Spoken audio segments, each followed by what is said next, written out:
이 PE 투자도 이게 시대적인 흐름 속에서 이 트렌드가 변해왔는데요.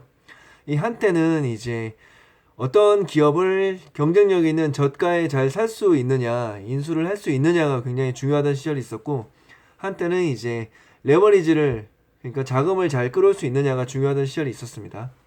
쉽게 말해 비유를 하자면 이제 아파트에 투자를 한다고 할 때 부동산 투자에서 그 입지가 좋은 데를 어떻게 보면 좀 저평가된 상태에서 투자를 할 수 있느냐, 아니면 투자를 할 때 이제 최대한 대출을 영혼까지 끌어와서 교달을 함으로써 수익률을 올릴 수 있느냐, 이런 영향이 중요했는데, 최근에는 이제 인수를 한 다음에 그 가치를 어떤 전략을 활용해서 올릴 수 있느냐가 굉장히 중요하게 됐습니다. 그 PEF의 최근의 역량은 이제 기업 가치를 제고하는 그 전략적인 역량이 되는 거죠. 이것이 곧 PE들 간의 실력차로 나타나고 있고요. 이러한 실력이 곧 명성으로 이어지게 되고 있습니다.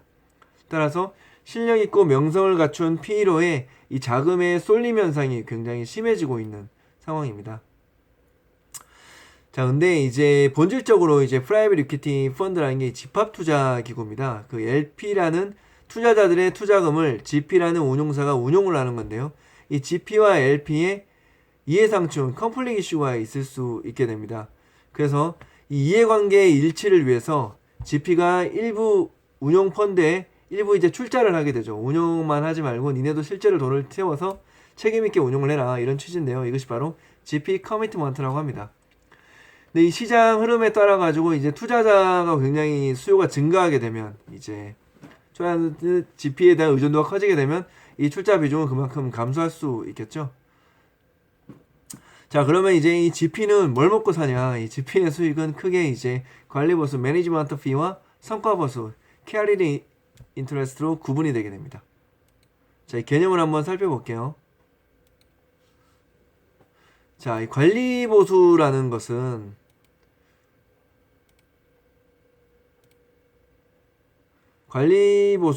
이제 PEF를 운용하는 대가로 PEF의 실적과는 상관없이 GP에게 지급되는 금액입니다. 이 GP도 운용 인력을 확보해야 되고, 이 사무실에 대한 렌트비나 아니면 그 시스템을 갖춰야 되는데 그게 대한 비용이 발생을 하겠죠.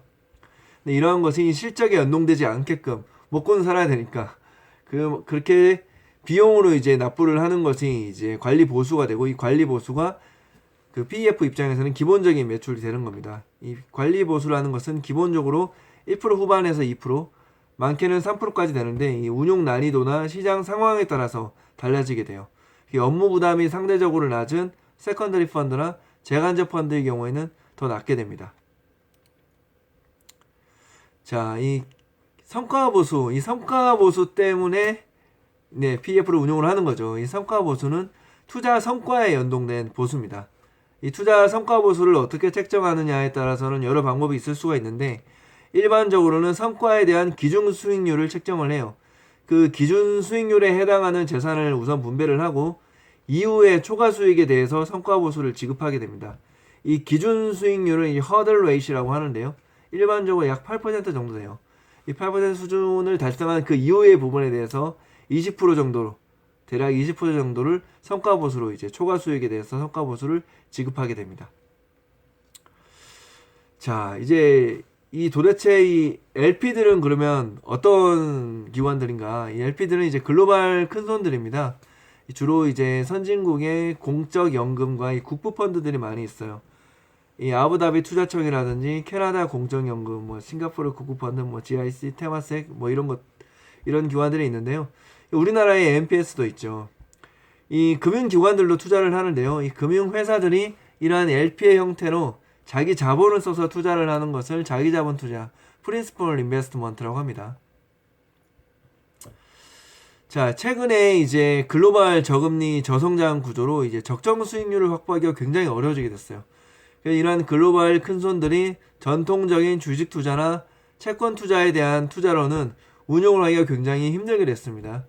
따라서 이 대안이라는 의미에서 대체 투자, 이 얼터너티브 인베스트먼트라는 영역에 투자 비중을 굉장히 확대하고 있습니다. 이 대체 투자에서 다루는 대표적인 투자 대상들이 뭐 부동산도 있고요.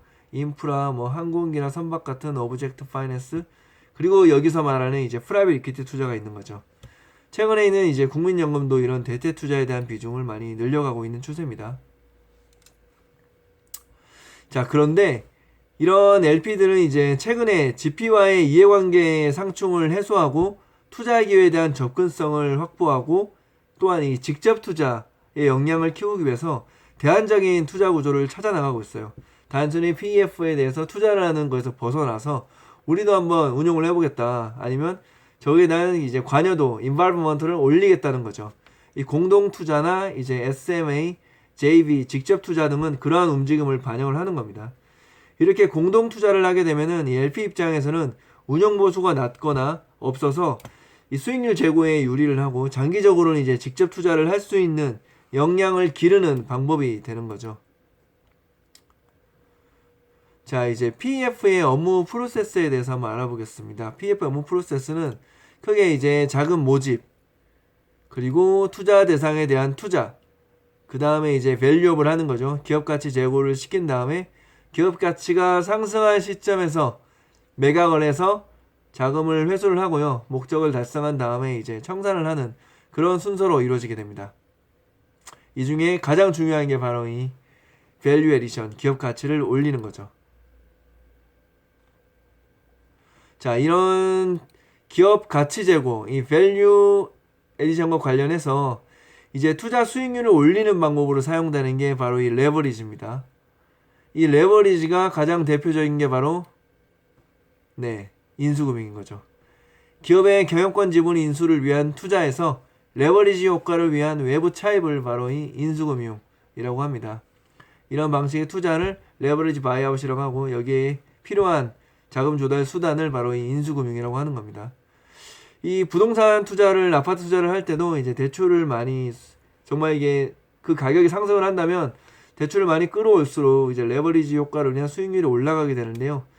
인수금융도 그런 취지로서 도입이 되는 거죠. 근데 여기서 이제 중요한 게 바로 이 엑싯을 해서 자금을 회수를 해야 된다는 건데요. 이 엑싯은 회수를 위한 매각을 엑싯이라고 합니다.